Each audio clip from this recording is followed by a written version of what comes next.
எப்பவும் லோன் வாங்கினப்புறம் தான் இறங்குவான் ஒருத்தன். நானும் ஒரு வங்கியில் அதிகாரியா இருந்தேன்.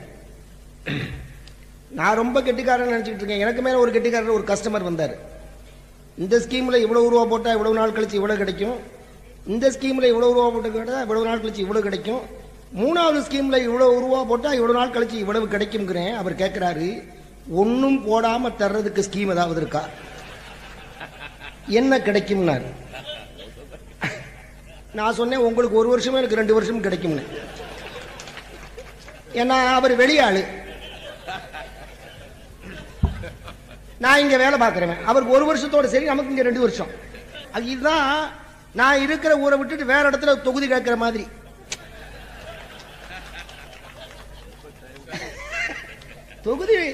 தொகுதி தகராறுனா என்ன நினைச்சீங்க?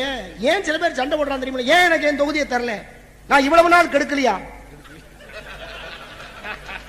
அப்ப என் மேல நம்பிக்கை இல்லாம தானே வேற ஆளு கொடுக்குற, நான் கெடுத்துட மாட்டேனா? அப்ப என் மேல அவன் நம்பிக்கை தானே உனக்கு. இதான் தொகுதி. நம்ம தமிழ்ல தொகுதி பகுதி எல்லாம் வேற, அது ஒரு உயர்ந்த மொழி. அதுவும் இந்த ஊர்ல என்ன மகிழ்ச்சி, இங்க பாருங்க, வந்த உடனே ஒரு நோட் புக் எடுத்துட்டு வந்து என்னென்ன நிகழ்ச்சியில பங்கு பெற்ற யாருன்னு கையெழுத்து வேற வாங்கிட்டு, இங்க இதை பேசுறேன்னு சொல்ல முடியாதுங்க, கையெழுத்தோட இருக்கு.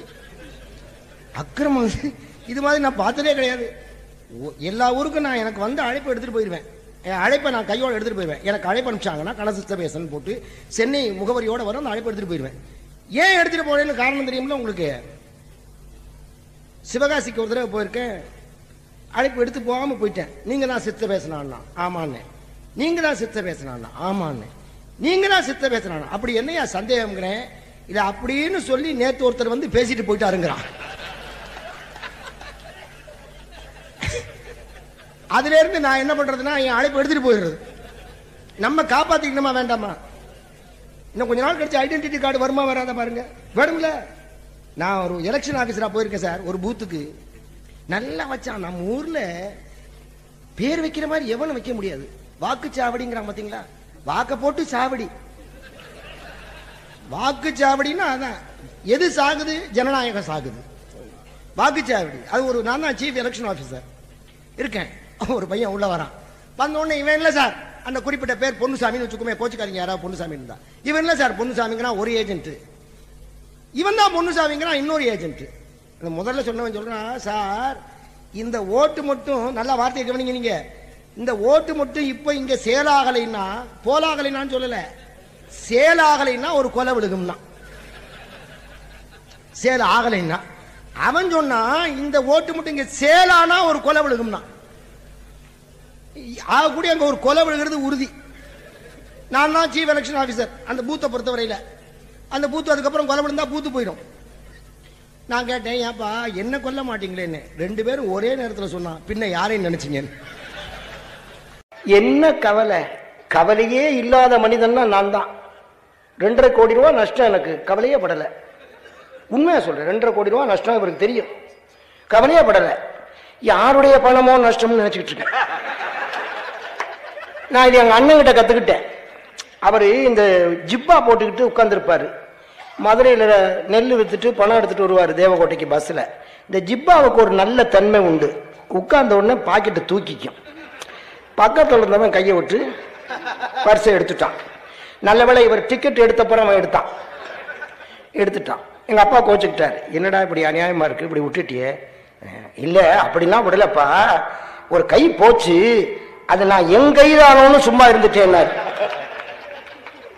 எங்க அப்பா சொன்னாரு, அது பரவாயில்ல, உன் பைதானோன்னு அடுத்தவன் பையில கைய விட்டுறாதேன்னாரு. உன் பைதானோன்னு அடுத்தவன் பையில கை விட்டா அடி வாங்கிட்டுல வரணும். வாழ்க்கை வேற, காலம் தள்ளுறது வேற. எங்க ஊர்ல ஒருத்தர் இருந்தார், அவரு நான் கார் வச்சு காலம் தள்ளுறேன்னாரு. இன்னொருத்தர் இருந்தார், அவர் சொன்னாரு, நான் கார் வச்சு காலமெல்லாம் தள்ளுறேன்னாரு. கார் வச்சு காலம் தள்ளுறதுக்கும் காரை வச்சு காலமெல்லாம் தள்ளுறதுக்கும் வித்தியாசம் இருக்குல்ல. அப்பெல்லாம் ஒரு கார் சார், அதுக்கு 2 கியர் தான். எடுத்தா ஃபர்ஸ்ட், விட்டா டாப்பு. ஒரு லீவர் இருக்கும், அதை பிடிச்சிக்குவோம், விட்டுட்டா டாப்ல போய் விழுந்துரும், டாப்பும் விழுந்துரும். ஏன்னா துணி டாப்பு. கோவிந்தன் எங்க டிரைவர் மலையாளத்தார், அவர் நானும் போயிட்டு இருக்கோம் பள்ளிக்கூடத்துல இருந்து. திடீர்னு அவர் கையில ஸ்டேரிங் வந்துருச்சு. விஷ்ணுன்னு பேரு, விஷ்ணு மோகன் பேரு. விஷ்ணு கையில என்னன்னு சக்கரம்னா விஷ்ணு. சங்கு எங்க என்ன கொஞ்ச நேரத்தில் நமக்கு ஊதிடுவாங்க என்ன, இன்னும் கொஞ்ச நேரத்தில் நமக்கு ஊதிடுவாங்க என்ன. ஏன் ஊதல? வாழல வாழல நீங்கல்ல, அதுக்கு சொல்றேன் பாருங்க. ஏன் ஊதல சங்கு? ஏன் எங்களுக்கு ஊதல? தென்னந்தோப்பு ஒன்று வாழைத்தோப்பு ஒன்று, எங்கள் கார் போய் வாழைத்தோப்பில் பாய்ந்து நான் வாழைத்தோப்பாயிற்று. வாழைத்தோப்புல பாய்ந்து வாழைத்தோப்பாயிற்று. அக்கா தங்கச்சி ரெண்டு பேரும் வித்துக்கிட்டே போறா. வாழைக்கா வாழைக்கா வாழைக்கான்னா தங்கச்சி. அக்கா காரி சொன்னா வாழல வாழல வாழலைன்னா இலையவும் காயமும் விற்கிறான். வாழைக்காயையும் வாழை இலையையும் விற்கிறவள் வாழைக்கா வாழைக்கான்னா வாழல வாழலேங்கிறார். நாமெல்லாம் வாழ்கிறோமா? நாம் வாழ்கிற வாழ்க்கை ஒரு வாழ்க்கையா? நினைச்சு பார்க்க வேண்டாமா? நம்மெல்லாம் வாழ்கிறோமா? வாழ்க்கை என்னால் எப்படி இருக்கணும்? மனுஷனா வாழணும். 4 பேர் நம்ம பத்தி நல்லா சொல்லணும். அது யார் 4 பேர்? கடைசியா தூக்கிட்டு போற 4 பேர். நீங்க பந்தே காலில் படாம ஒருத்தர் விளையாடுவான் தெரியுமா? பந்தே காலில் பட. எனக்கு அப்படி பழக்கம் தெரியுமா? கமலக்கண்ணன் எங்கூட ஒரு பயப்படிச்சான். சபேசா உன் காலில் பந்து வந்து எத்தனை தடவை பட்டுச்சுமா? நல்லா கவனிச்சுக்குங்க. நாங்க போய் பந்து அடிச்சதா வரலாறு கிடையாது. பந்தா பார்த்து எங்க காலில் வந்து பட்டா உண்டு. நாட்டில் பட்டா உண்டு, நாட்டில் பட்டா உண்டு. அது நிலப்பட்டா. இது வந்து எங்க காலில் பட்டா உண்டு. ஏன்னா நாங்கள்லாம் அஹிம்சாவாதிகள். பந்தை கூட அடிக்கக்கூடாது என்று அஹிம்சா விரதம் மேற்கொண்டவர்கள். நான் இப்படியுமே 3 தடவை பட்டுச்சாமா. பட முயற்சி பண்ணி விலகி போயிடுச்சு. அது மாதிரி இல்ல, சும்மா நிறைய நல்லா சொன்னேன். கடைசியா சொன்னீங்களா ஒரு போடு போட்டீங்களே சார். வன்மை இன்னொரு வன்மை வருகிற போது தோற்று போகும், வளைந்து போகாது. வளைந்து போகாது. மறந்துடாதீங்க. நம்ம நாட்டிலேயே அன்பை முழுவதுமாக முதலிலே போதித்தவர் புத்தர் தானே. புத்தர் அதை விட ஒரு ஆள் இருக்காரா சார்? புத்தரை விட. இந்த சந்தேகத்தை போய் அவர்கிட்ட 10 கேள்வி ஒருத்தர் எழுதிட்டு போனான் புத்தர்கிட்ட. 10 கேள்வி. புத்தரே நீ ஒன்று பெரிய ஞானி என்று சொல்கிறார், 10 கேள்வி நீ பதில் சொன்னாரு. அவர் சொன்னாரு, சொல்றேன் அடுத்த வருஷம் சொல்றேன்னாரு. போய் நான் ரொம்ப தூரத்துலேருந்து வந்திருக்கிறேன், அடுத்த வருஷம்லாம் வர முடியாதுன்னு. உன்னை யாரு போக சொன்னா? நம்ம மடத்திலே இரு அப்படின்னாரு. இப்படித்தான் மடத்தில் ஆட்கள் பெருகினதுக்கு காரணம் பார்த்துக்கணும். எங்க ஊர்ல ஒருத்தர் நொண்டி ஆனந்தாசாமின்னு ஒருத்தர், நான் ரொம்ப நாள் வெளியூர் போயிட்டு போறேன், நொண்டி ஆனந்தசாமின்னு ஒருத்தரை அறிமுகப்படுத்துறாங்க. காருன்னு பார்த்தா எங்க ஊர்ல எனக்கு சொல்லி கொடுத்த நொண்டி வாத்தியார். அவருக்கு பேர் நொண்டி வாத்தியார். அவர் ஒரு நாள் தற்செயலா காவி உடுத்திட்டு வந்தோன்னு நொண்டி ஆனந்தசாமின்னு அவரை சாமி ஆக்கிட்டாங்க. அப்படிதான் அவர் பெருகினது. அவர்கிட்ட அப்புறம் போய் ஒருத்தன் வண்டி ஆனந்தசாமி ஒருத்தன் சேர்ந்தான். அவன் யாரானா இவர் காலில் வண்டியை ஏற்றி நொண்டி ஆக்கணவனே அவன் தான். அவன் வண்டி ஆனந்தாசாமி, இவன் நொண்டி ஆனந்தாசாமி. அது மாதிரி அங்க போய் உட்கார்ந்துக்கான். உட்கார்ந்த உடனே அங்க உட்கார்ந்து இருந்தவன் சொன்னா, இங்க வா, இங்க வாயா, எனக்கு பக்கத்துல உட்காருன்னா. ஆமா நீங்க யாருன்னா, போன வருஷம் சந்தேகம் கேட்டு வந்தவன் நான் தான். அவன் புத்தர்கிட்ட போன வருஷம் சந்தேகம் கேட்டு வந்தவன், அதுக்கு முந்தின வருஷம் கேட்டு வந்தவன் இங்க இருக்கான். அதுக்கு சீனியாரிட்டி படி உட்கார்ந்துருக்கான் வரிசையா. சொல்லிட்டு அவன் சொன்னா, சரி ஆனா புத்தர் பெருமான் அடுத்த ஆண்டு வா என்று சொன்னாரே, அது இன்றைக்கு தான். என்னிடத்துல சந்தேகத்தை கேட்டுக்கொள், அடுத்த ஆண்டு இதே நாளில்னாரே, அது இன்னைக்கு தான். அவன் முதல்ல உட்கார்ந்து இருந்தவன். அப்ப போய் கேளையா, போய் கேளையான்னு புதுசா வந்தவன் தள்ளுனா பாருங்க. அதுக்கு அவன் சொன்னா, வேண்டாம் வேண்டாம், என் கேள்வி மறந்து போச்சான்னா. கேள்வி மறந்து போகல, கேள்வி மறைஞ்சு போச்சுன்னா. கேள்வி மறைஞ்சு போச்சு. பெருமக்களே, கேள்வி எப்பொழுது மறையும்? உங்களுக்காக எப்பொழுது பதில் தெரிகிறதோ அந்த பதில கேள்விகள் மறையும், அந்த பதில்களில் கேள்விகள் கரையும். அப்படி கரைஞ்சது மாதிரி இது ஒண்ணுக்குள்ள ஒண்ணு கரையணும். அதுல வன்மை மென்மை 2 இருக்குங்க. முரண் தான் வாழ்க்கை. முரண் இல்லாத ஏது வாழ்க்கை? முரண் தான் வாழ்க்கை. வரிசை ஆண் பெண், பாசிட்டிவ் நெகட்டிவ், வெயில் நிழல், வெப்பம் தன்மை குளிர்ச்சி. ஆனா 2 சேரணும். இது நாள் வரையில எவ்வளவோ ஆராய்ச்சி பண்ணியாச்சு. பாசிட்டிவ் நெகட்டிவ் இன்னைக்கு வரல 2 வயரா தான் வருது, ஒன்னா தான் இணைக்கிறான். தவிர ஒரு வயர்ல 2 உடலை பத்தில, ஒரு வயர்ல 2 விடுறானா? தனித்தனியா தான் விடுறான், தனித்தனியா இருக்கா, 2 இணைக்கிறான். 2 தான் வாழ்க்கை. இன்னொரு முரண் இருக்கு தெரியுமா? ரொம்ப பிரமாமான முரண், எனக்கு ரொம்ப பிடிச்ச முரண். நீண்ட நாள் வாழ்வது, உயிர் வாழ்வது எப்படி என்று அரிய நூலை எழுதிய டாக்டர் மார்க்கண்டேயன் தமது 40வது வயதில் இறந்து போனார். இது ஒரு முரண். நீண்ட இந்த ஆனந்த் இருக்கார்ல, இந்த செஸ் விளையாடுறாருல, அவர் ஞாபக சக்திக்கு என்ன சாப்பிட்றாரு? என்னமோ ஒரு மெமரி பிளஸ். அது என்கிட்ட ஒருத்தர் சொன்னார், நண்பர் ஒருத்தர், நான் ஒரு வருஷமா மெமரி பிளஸ் சாப்பிட்றேன், ரொம்ப ஞாபக சக்தி ரொம்ப இம்ப்ரூவ் ஆயிடுச்சு. ஆனால் இப்போ 3 நாளாக அந்த பாட்டில் எங்கே வச்சேன்னு தெரியல.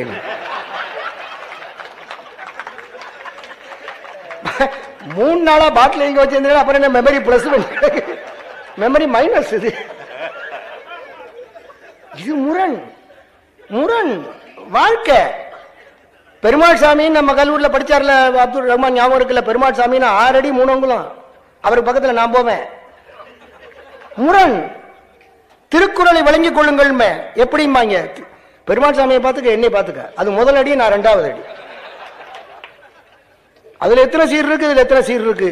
ஆனா சீரா நடக்கிறமாங்கிறது தான் முக்கியம். எத்தனை சீர் இருக்குங்கிறது முக்கியம் இல்ல, சீரா நடக்கிறமாங்கிறது முக்கியம்.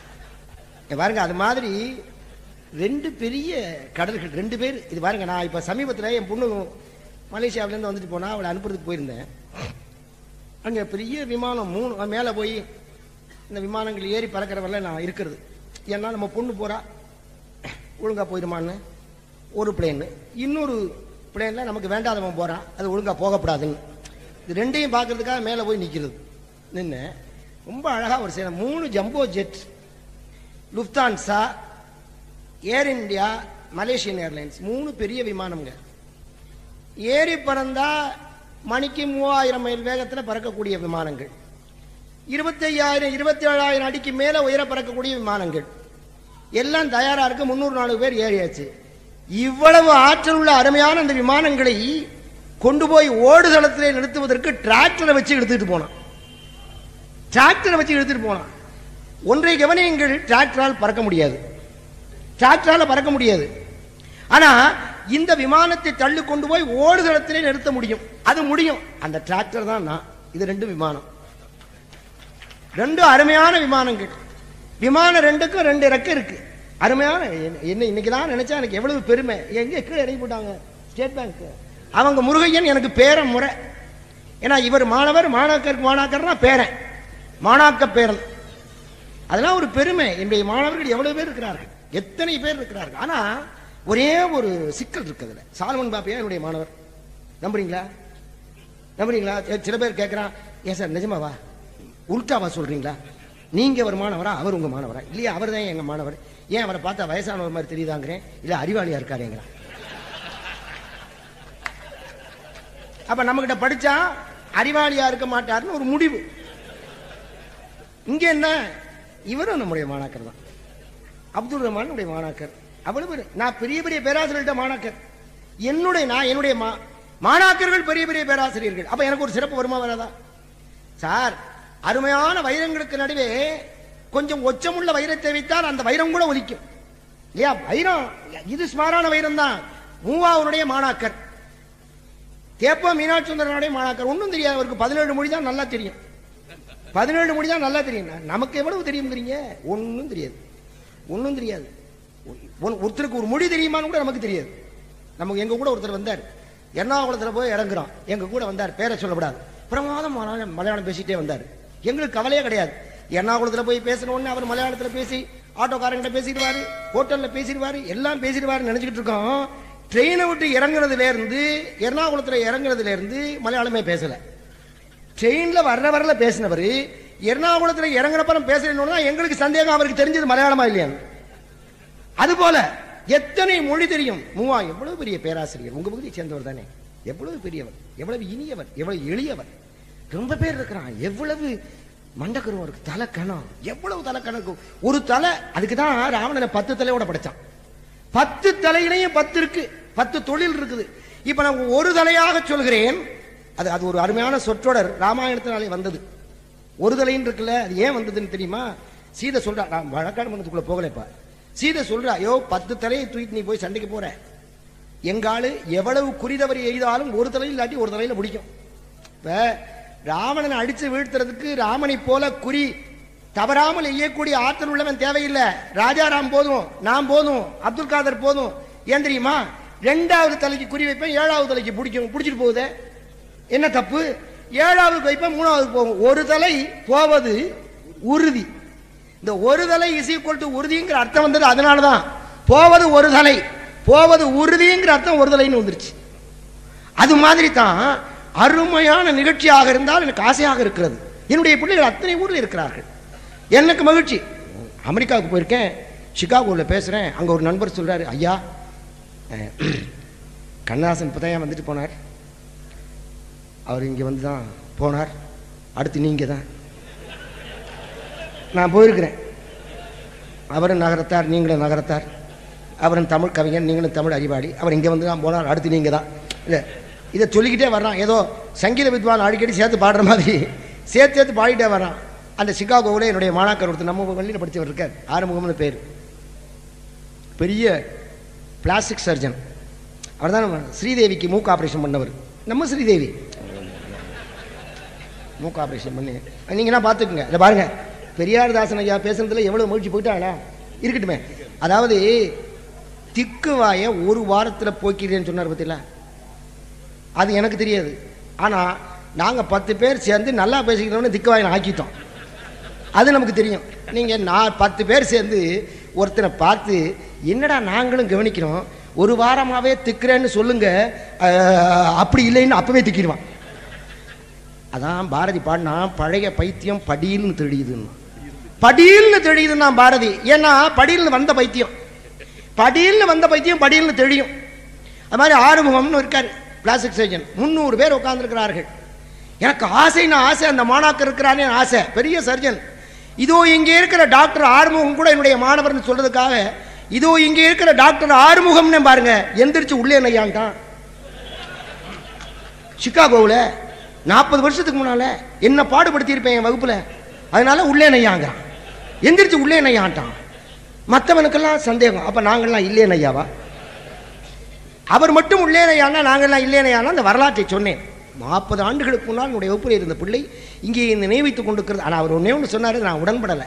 அவர் சொன்னார், ஐயா ஒரு 3 மணி நேரம் உங்கள் தலையை கொடுங்க, அதை நிறைய முடியோடு அனுப்புகிறேன்னாரு. அது முடியாதுன்ட்டேன். இதுதான் நமக்கு ட்ரேட்மார்க்கு, இதுதான் நமக்கு அடையாளம். அதனால் இப்படி தான் நான் திரும்பி போகணும். அப்புறம் எனக்கு அடையாளம் தெரியாமல் வீட்டில் சேர்த்துக்க மாட்டாங்க, முடியாதுன்ட்டு. அதுபோல் எத்தனை பெருமை. அவர்கள் எல்லாரும் ஒருமுகமாக போகிறார்கள், ஒரே நிலையிலே தமிழை உயர்த்த வேண்டும் என்று போகிறார்கள்.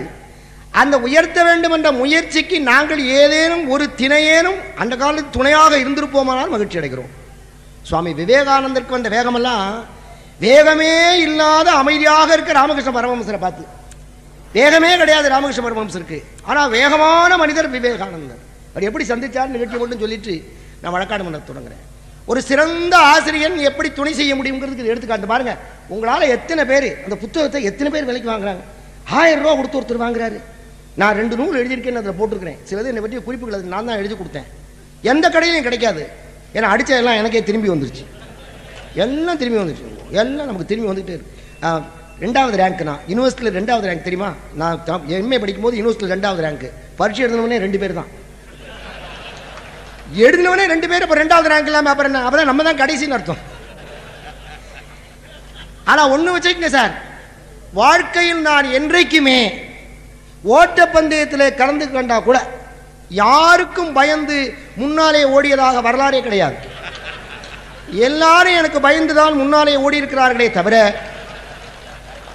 ஒரு பயல கூட நான் பயந்து ஓடுனது கிடையாது.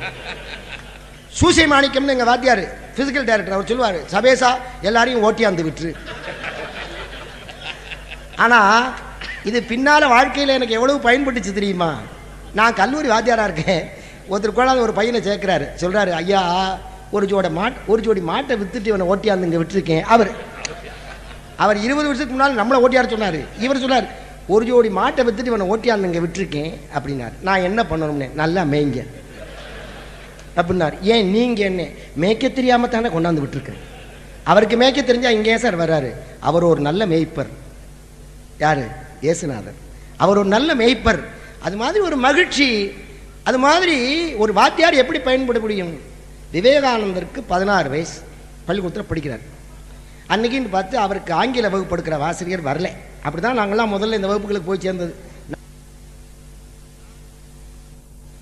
நடராஜன் பாப்புலர், நான் ரொம்ப பாப்புலர். அவர் பாப்புலர், நான் ரொம்ப பாப்புலர். ஏன்னா அவர் பாடம் நடத்த மாட்டார், நான் வகுப்பே நடத்த மாட்டேன். அதனால் அவர் பாப்புலரோடு நின்றார், நான் ரொம்ப பாப்புலர் ஆகிட்டேன். வகுப்பே நடத்தல ரொம்ப பாப்புலர் ஆகிடலாம். ஐயா ரொம்ப பாப்புலர், ஏன்னா வகுப்பே நடத்தலை, அந்த தொல்லையெல்லாம் எங்களுக்கு தரலேன்று உட்கார்ந்துருக்கார். ஒரு ஆசிரியர் வரல, ஹேஸ்ட்னு ஒரு பெரிய அந்த ஸ்கூல் பிரின்சிபல், அவர் போகிறார். என்னடா பாடம் இருக்கார் பாருங்க சார், அப்படி இருக்கணும் உங்களுக்குன்னா. இப்போ எல்லா பாடமும் பாடல் பூரா மனப்பாடம் இல்லையா?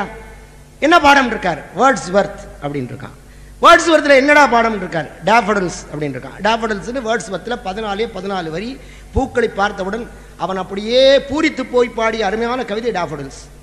மைக்கேல்னு ஒன்று பாடியிருக்கான், அது ரொம்ப ஆழ்ந்த கவிதை.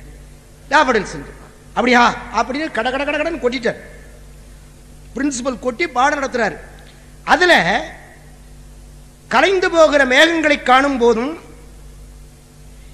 ஆடி தெரிகிற பூக்களை காணும் போதும் வேர்ட்ஸ்வர்த் பரவச நிலைக்கு போய் விடுவான்னு ஒரு இடத்துல வருது. அவரோ ஆங்கிலேயர், பரவச நிலைன்னா என்னன்னு தெரியாது. செல்போன் வச்சிருக்கீங்களோ, இது வச்சிருந்தா ஆஃப் பண்ணிடுங்க. இது படுத்துற பாடு. ரொம்ப பேர் மோட்டர் பைக்கில் பிடிச்சிக்கிட்டு நேராக போய் வந்துட்டேன் அப்படிங்கிற லாரியில் மோதி போயிடுறான். அப்புறம் தான் தெரியுது கால் எங்கிருந்து வந்துச்சுன்னா. அவன் கூப்பிட்டுருக்கான்.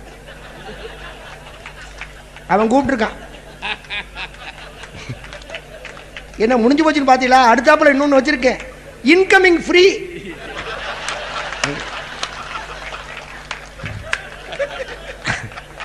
அவுட் கோயிங் அவன் வசதியை பொறுத்து. நல்லா பல்லக்கா கட்டு, இல்லைன்னா வெறும் மூங்கில்ல கட்டு. அவுட் கோயிங் அவனை சேர்ந்தது, இன்கமிங் ஃப்ரீ. பாருங்க, இதான எனக்கு மகிழ்ச்சி. நம்முடைய அவைத்தலைவர் காளிமுத்து வந்திருந்தாரு. அவர் ஒரு நிகழ்ச்சி, அவரும் நம்முடைய மாணாக்கர் தான். அவர் இந்த மாதிரி சிரிச்சார். நான் சொன்னேன், எவ்வளவு நாள் ஆயிட்டு சிரிச்சுன்னே சொல்லாதீயா,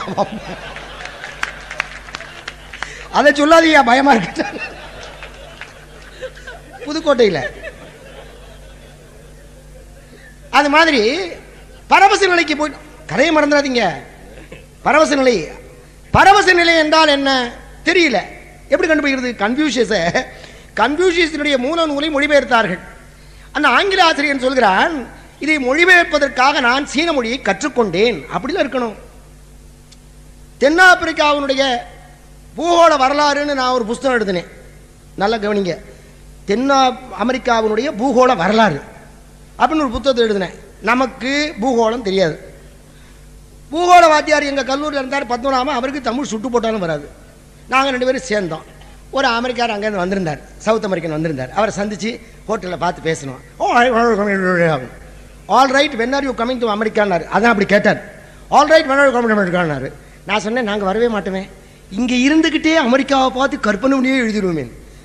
அவன் சீன மொழி முழுவதையும் கற்றுக்கொண்டான், அந்த மொழிபெயர்ப்பாளன். அப்புறம் எழுதுறான், சீன மொழியை என்னால் கற்றுக்கொள்ள முடிந்ததே தவிர சீன தத்துவத்தை என்னால் கற்றுக்கொள்ள முடியவில்லை. சீன தத்துவத்தை கற்றுக்கொள்ள முடியாத யாரும் கன்ஃபியூஷியஸை மொழிபெயர்த்து எழுதிவிட முடியாது. அதனால் ஏதேனும் இதிலே குறைபாடு இருக்குமானால் என்னை மன்னியுங்கள், அது கன்ஃபியூஷியஸுடைய தவறல்லன்னு எழுதினான். அது மாதிரி பரவசனா என்னன்னு ஹேஸ்டுக்கு தெரியல. அப்போ அவர் சொன்னார், எப்பா ஒரு வாரத்துக்கு முன்னால் வரல பரவச நிலைன்னா என்னன்னு எனக்கு தெரியாம தான் இருந்தது. ஆனால் ஒரு வாரத்திற்கு முன்னால் இங்கே ஒரு காளி கோயில் பூசாரி ஒருவரை நான் பார்த்தேன். அவர் திடீரென்று பரவச நிலைக்கு போய்விடுகிறார். அவர் பேர் ராமகிருஷ்ண பரமஹம்சர். அவர் இங்கே தான் 7 மைலிலே ஒரு கோயிலே காளி கோயிலே பூசாரியாக இருக்கிறார்னு சொன்னார். பாருங்க, அங்கே விழுந்தது 16 வயது அங்கே இருந்த நரேந்திரனுக்கு.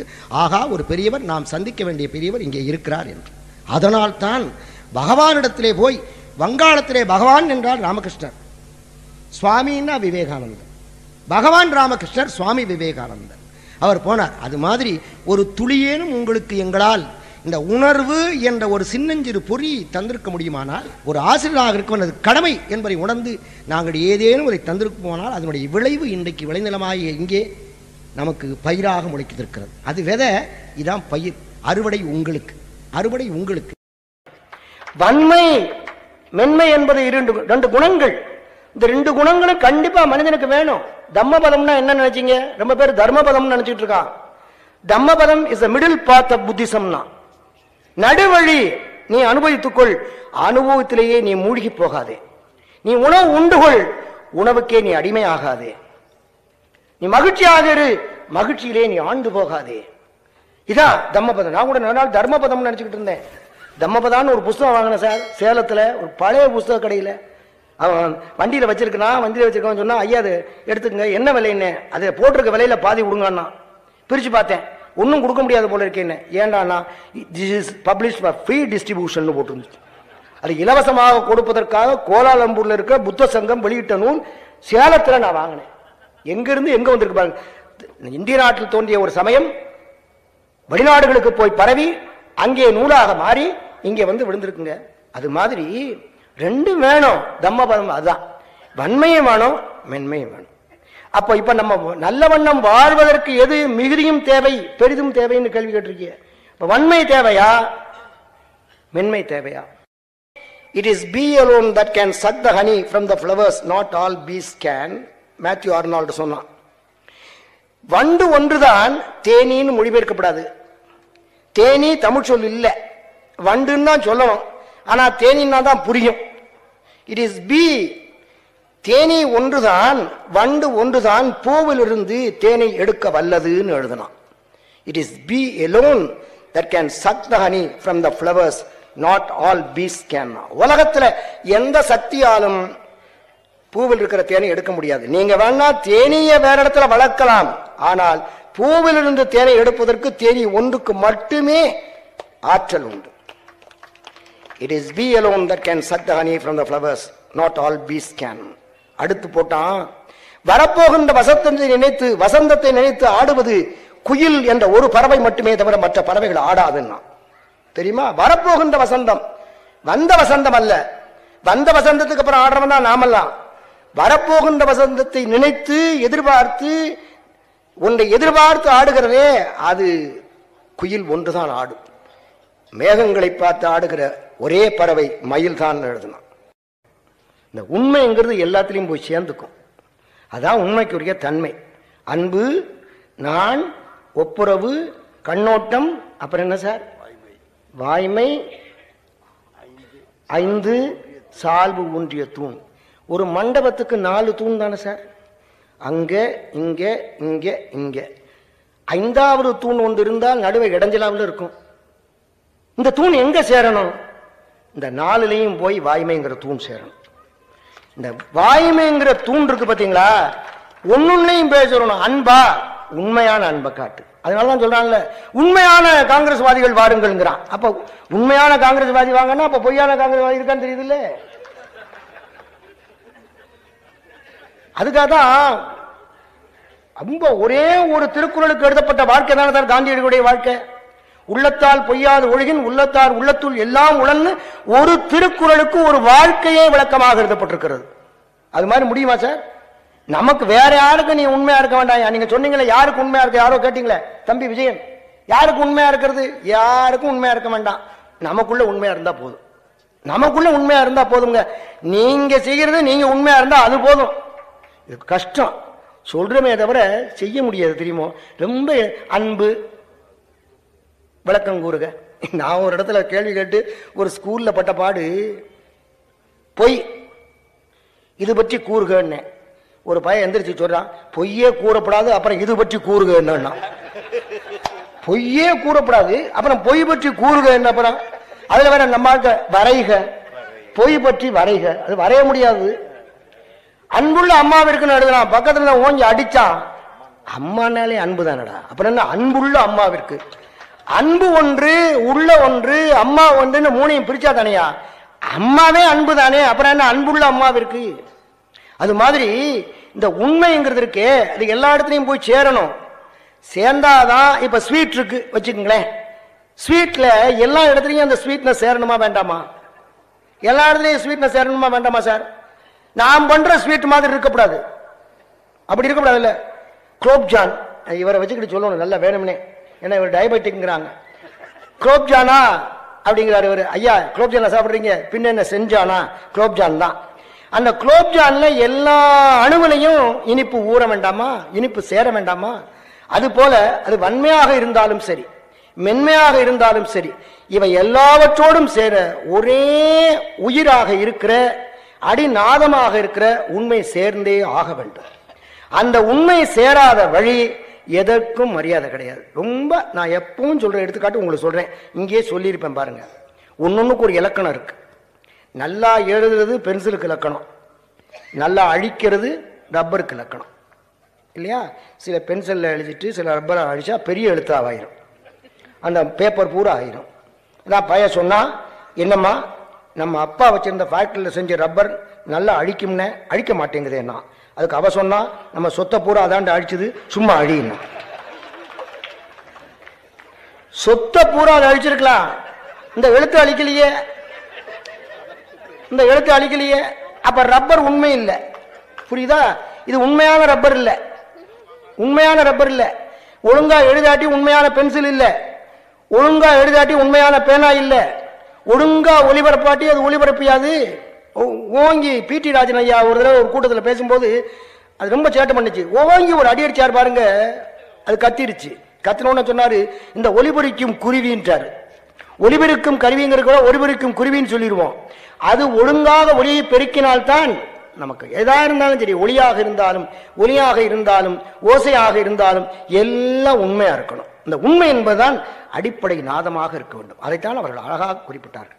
நீங்க அஹிம்சையா இருங்க, அதுல வெற்றி காணலாம், தப்பு இல்லை. மென்மையா இருங்க, வெற்றி காணலாம். ஆனா உண்மையா மென்மையா இருங்க.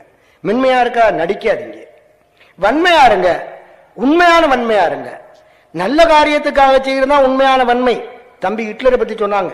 ஹிட்லருடைய வீழ்ச்சி என்றைக்கு தொடங்கியது தெரியுமா உங்களுக்கு? அவன் தோல்வி கண்ட அன்னைக்கு அவருடைய வீழ்ச்சி தொடங்கவில்லை. என்றைக்கு உலகம் முழுவதையும் நான் ஆள வேண்டும் என்று நினைத்தானோ அன்னைக்கே அவருடைய வீழ்ச்சி தீர்மானிக்கப்பட்டது. அப்ப கடைசியா இருந்தது காரணம். அண்ணன் சொன்ன சாதனங்கள் மாதிரி வரிசையா படிநிலைகளே தவிர வேறில்லை. அதுபோல எல்லாவற்றிற்கும் அடிப்படை நாதம் உண்மை. அப்போ இதை பொருத்தி பாருங்க.